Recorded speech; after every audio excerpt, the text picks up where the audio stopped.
We had been friends for 13 years, and in those years I had not once slept at his house. So, why the sudden invite? I asked. I settled the duffel on my shoulder and he held the door. My parents are going out, he said, and the words came out of him in a rush. Figured it's about time you saw my humble abode. The house was not a humble abode.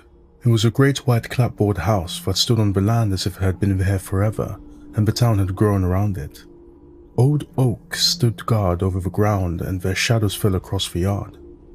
Inside the house there was a smell of old wood and polish, and something more besides, a smell like turned earth after a rain. His mother was a woman built of small bones, and she carried a frantic smile that did not touch her eyes. She moved around the dim rooms with a nervous energy, asking of drinks and of snacks. His father sat in a leather chair, and he did not speak. He was a large man whose eyes were dark and still, and they followed us as we passed. I heard his mother whisper words to him, urgent and low, but I could not make them out. At 7 o'clock, his parents left. So, what's the plan? I asked. I dropped my bag on the floor of his room. The room was a small island of the ordinary in that house, with its posters and its rumpled bed and the console set before the television. It was the only place that did not feel as if it belonged to the dead. Pizza, video games, the usual, Leo said. He knelt and woke the machine. He moved with a forced calm, but I saw the cording in his neck. We ate the pizza and played the games, and for a while I did not think of the house or of the silence that lay coiled in its other rooms. For a time, it was only the two of us, and the sounds from the screen. Then, near to 9, he paused the game. Hey man, he said. He would not look at me, but worked the control in his hands. There's just one weird rule my parents have. Weird rule? Yeah. He raised his head, and his eyes were serious as a stone. After 9 p.m., we have to be in here, in the bedroom, and we can't leave. Not for anything. Not for the bathroom, not for a drink. Nothing. The door stays closed until sunrise. I stared at his face and looked for the jest that was not there. You're kidding, right? What if I have to pee? Pee now, he said. His voice was flat. He gestured with his chin to an empty bottle on his desk. And after 9, you use that. The laugh I had in my throat died there. Dude, that's insane. Why? He shrugged his shoulders, but the motion was counterfeit. They're just super weird about security. Old house, you know? They think it's drafty. Drafty? I knew he was lying. I just didn't know why. Downstairs, a clock began to chime the hour, and his head snapped towards the door. Bong, bong, bong. He was on his feet before the 9th bell had sounded its note. He crossed the room and closed the door. He slid a heavy bolt of steel into its housing, and the sound it made was final. There, he said. A sweat had bloomed on his brow, and he breathed out the word. We're good. Leo, what the hell was going on? I demanded. Nothing, man. It's just a weird rule, he said. He would not look at the door. He turned up the sound of the game until it was a roar in that small room. But I did not see the game. I only saw the bolted door, and I felt a coldness take root in my gut. The house was quiet again, but it was not the same quiet. This was a listening quiet, a waiting quiet, and in the dark heart of our house, something waited. And we were locked in that room and waiting with it. An hour passed and there was no sound from the house. The fear went out of Leo slowly, and he played the game with a feigned calm that did not sit right with him. We played on in that silence, and the vexation grew in me at the foolishness of it all. You really need to tell your parents this is a certifiable way to raise a serial killer, I said. He gave me a fake smile. Tell me about it. Then came a sound from the rooms below. It was a soft and measured thumping on the boards of the main hall. "What's that?" I whispered. Leo played on. He stared at the screen and his fingers worked for buttons as if he did not hear it. "It's nothing. House settling." "That's not the house settling, Leo." The sound ceased. In the quiet, I could hear the blood in my own ears. Then, there came a new sound, which was a dragging sound, a scraping of some great weight across the wood floor beneath us, as of a heavy thing with broken feet. I muted the television. "Okay, that's definitely not the house," I said. Leo set the controller down on the carpet. His face was pale in the shifting light of the screen. "Just ignore it, Liam. Please, it goes away if you ignore it." "What? What is it? What goes away?" Before he could answer, it spoke. The voice came from the hallway, faint at first, on the other side of our door. "Leo, honey?" I did not move. The voice was his mother's voice. "Leo, sweetheart, your father and I came home early. I brought you boys some warm cookies. Open the door." I looked to Leo and saw a boy cast in tallow. He stared at the door as if it were the gates of hell itself, and he raised a trembling finger to his lips and shook his head. "Leo, that's your mom," I whispered. "Don't be silly, sweetie. We're inside." The voice said. It was just outside the door now. "I just baked your favorites, chocolate chip. They're getting cold." The scraping from below had stopped. There was only the sweet persuasion of that voice in the silent house, but the voice was wrong. There was a terrible perfection in its sound, like a memory of a voice and not the voice itself. Then came the knocking. It was a soft and wet sound of the far side of the door, as if a piece of meat was striking the wood. "Leo, Liam, are you boys alright in there? You're being awfully quiet." "Leo," I mouthed, but no sound came. He sat upon the floor like a man made of stone, his eyes wide with a plea that had no words. He looked like something trapped. The knob of the door turned, once to the left and once to the right. Then it began to rattle in its fitting with a growing violence. "Boys, this isn't funny," the voice said. The sweetness broke in it, then it was replaced with a hard and ragged edge. "Open the door!" A great blow struck the door, and the frame of it groaned in the wall. I scrambled away from it on my hands and feet until my back was against the far wall of the room. The voice changed. It spoke again, and the voice was a ruin, a low and guttural thing that gurgled in its throat. "I know you're in there."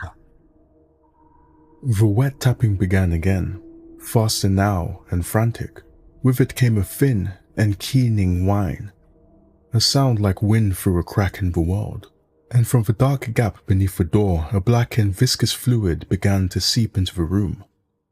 It was as thick as oil, and it carried the smell of the grave, of wet soil, and of things that rot in the earth.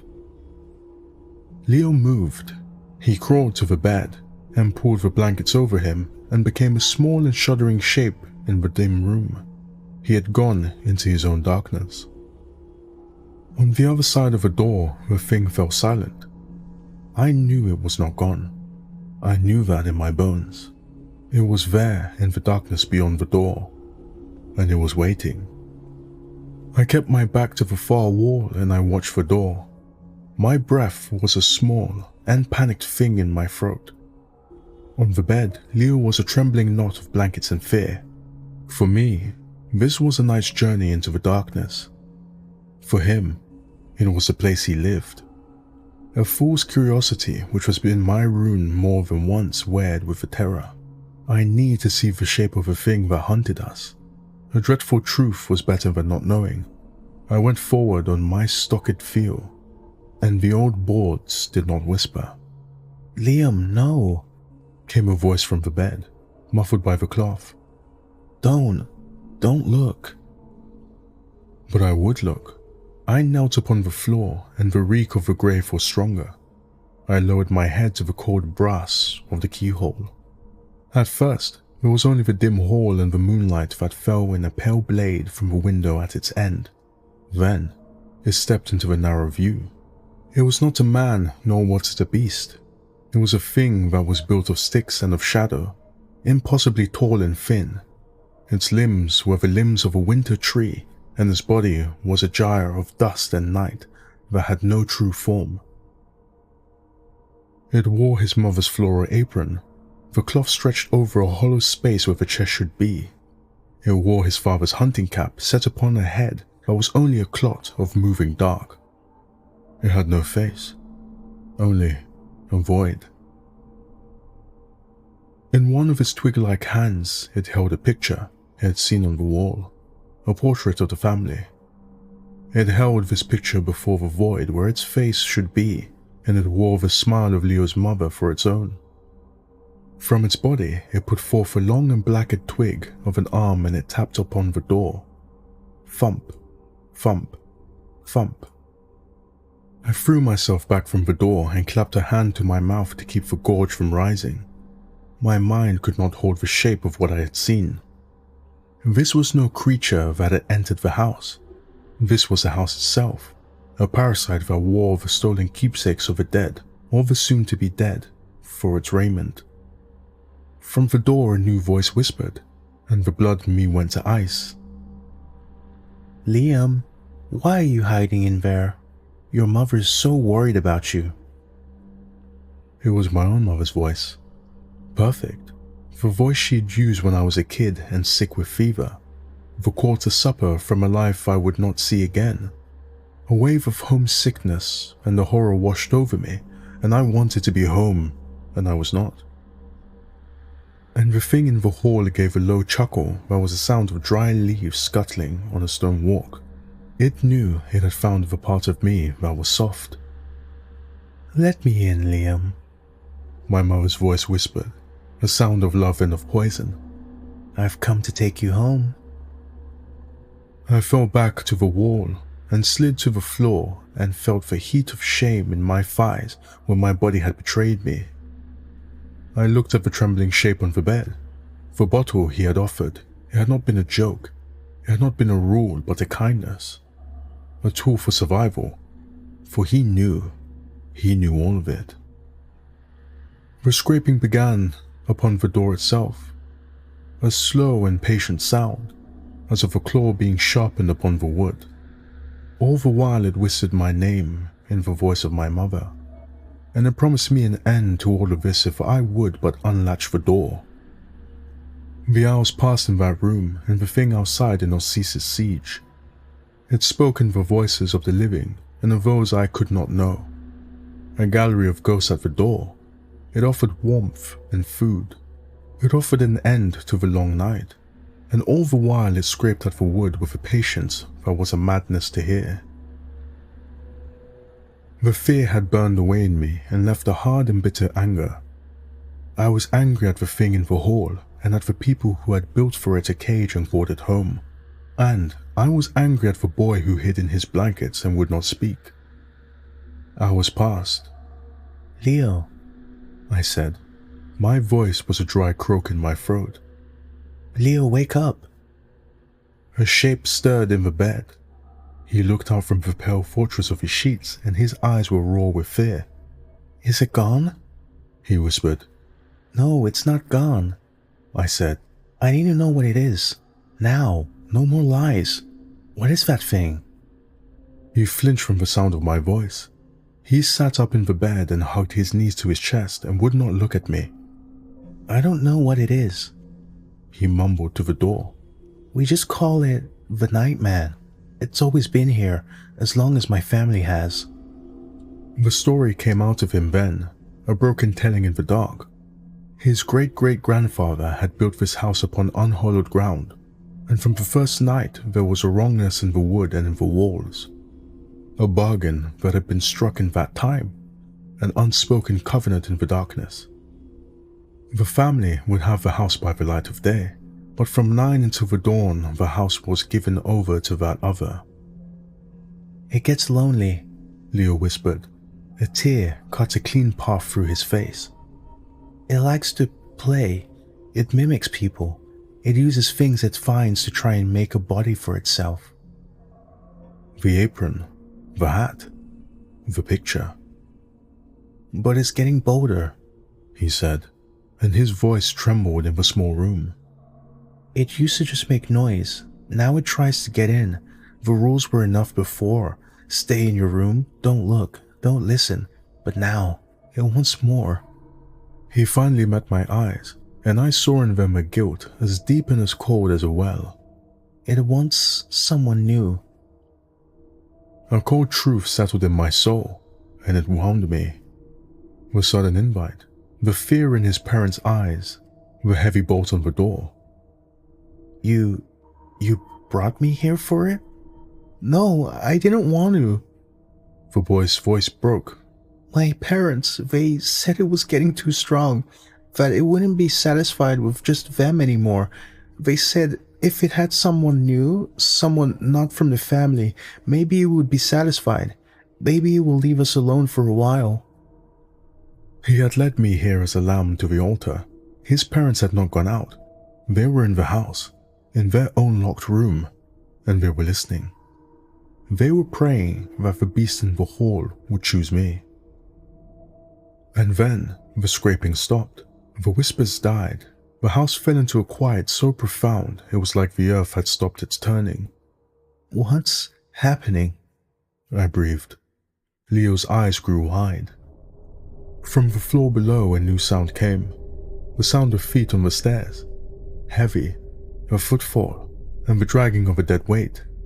Thump, drag, thump, drag. It was not trying to trick us. The game was done. The footsteps ceased outside our door. The silence held for a count of 3. Then a crack like thunder sounded as a great force struck the door. The wood splintered and the bolt shrieked in its housing. Crack. A web of breaks spidered from the lock. A fine dust of ruined wood fell to the floor.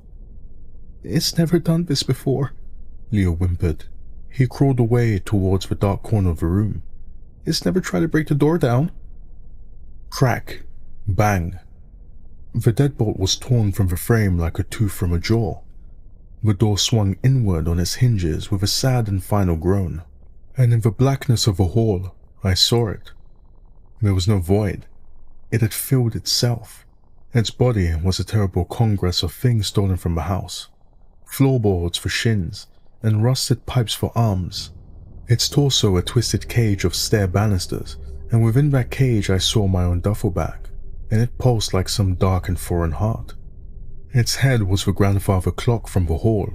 It leaned upon its neck of twisted wood, and the pendulum swung behind the glass face like a wild and frantic eye. From the clock, a voice came. Not one voice, but all of them. A discordant chorus speaking as one. Time is up. The door swung open on its ruined hinges, and the thing assembled from the house's bones stepped into the room. Its coming was a grinding of parts, a clicking of old wood and metal, and the air filled with the smell of sawdust and the deep earth of the grave. Leo cried out, a sound of pure terror that was lost in the noise of the thing's advance. A hot and primal fear seized me, not of a predator, but of a thing that was wrong in the world. I took up the glass trophy from the desk, and I threw it with all the strength that I had. It struck the face of the grandfather clock, and the glass shattered in a spray of bright shards. The thing reeled back. It made a sound like all the clocks in the world striking some final and calamitous hour at once. It gave us a moment. The window! I screamed. I grabbed Leo by his arm and dragged him, for he was a thing of stone. My fingers were slick with sweat, and they slipped upon the window latch. It would not give. It had been painted into its frame. The thing righted itself. The broken glass of its face caught the moonlight in 1,000 crazed points of light. It came for us. Its arm of rusted pipe raised up to strike. The bed! Help me with the bed! I yelled. Adrenaline found him at last, and he moved. We set our shoulders to the heavy oak bedstead and turned it onto its side and made of it a poor and flimsy barricade. The creature stumbled into the mattress and its feet, made of chair legs and other things, became tangled in the sheets. It roared, and it began to tear the bed apart with its hands, ripping the guts of it out onto the floor. We were trapped in the corner of the room with the unyielding window at our backs. "The sun," Leo gasped, and his eyes were wild. "It's the only thing. It has to be inside before the sun comes up."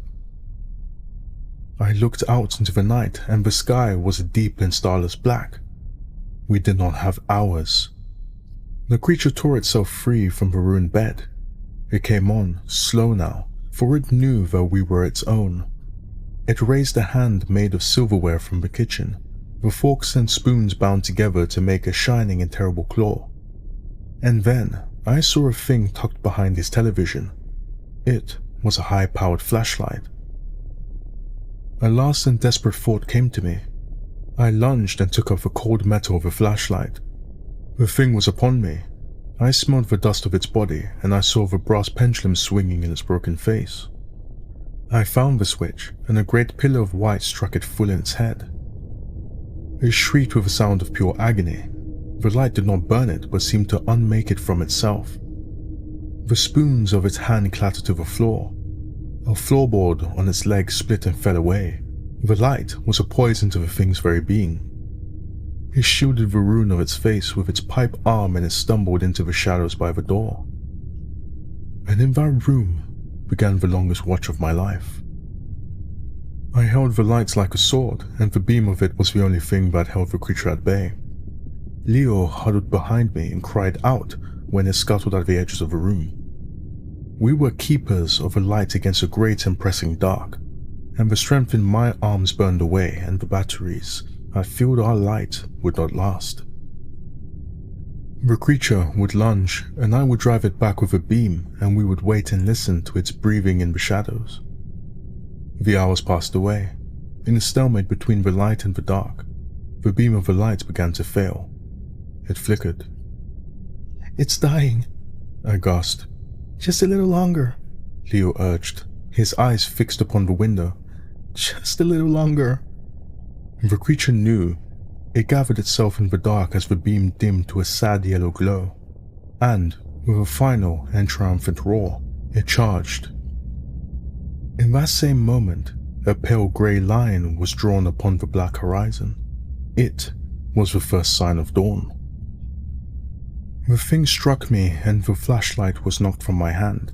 I was on the floor and the monster stood over me. Its clock face bent low, and I saw my own face reflected in the arc of the swinging pendulum. Then, a single and pure ray of the morning sun pierced the window and touched the creature's back. It froze. A profound stillness came over it. Then, it began to come apart. The clock head crumbled to a fine dust. The pipe arms fell from his shoulders and clattered on the floorboards. The banisters of his chest unwound. The stolen silver and the splintered wood and my own duffel bag all collapsed into a heap of simple things. In moments, all that was left was the pile of refuse and a thin layer of grey dusk that smelled of the grave. The sun streamed through the window and filled the ruined room with light. I lay upon the floor and gasped for breath. Leo wept against the wall, a sound of relief and of terror. We had lived. There were footsteps in the hall, not of a monster, but of a man. The door to his parents' room opened. A moment later, we stood in our doorway. They did not look at the ruin of a room, nor at the pile of debris on the floor where the creature had been. They looked at me, and I saw on their faces not relief nor any gladness, but only a deep and bottomless disappointment. The horror was not ended. I knew then that the plan had failed. The sacrifice had not been made. The thing that was the house would be hungry when the sun fell again. I was the one who got away, and for this, they would never forgive me.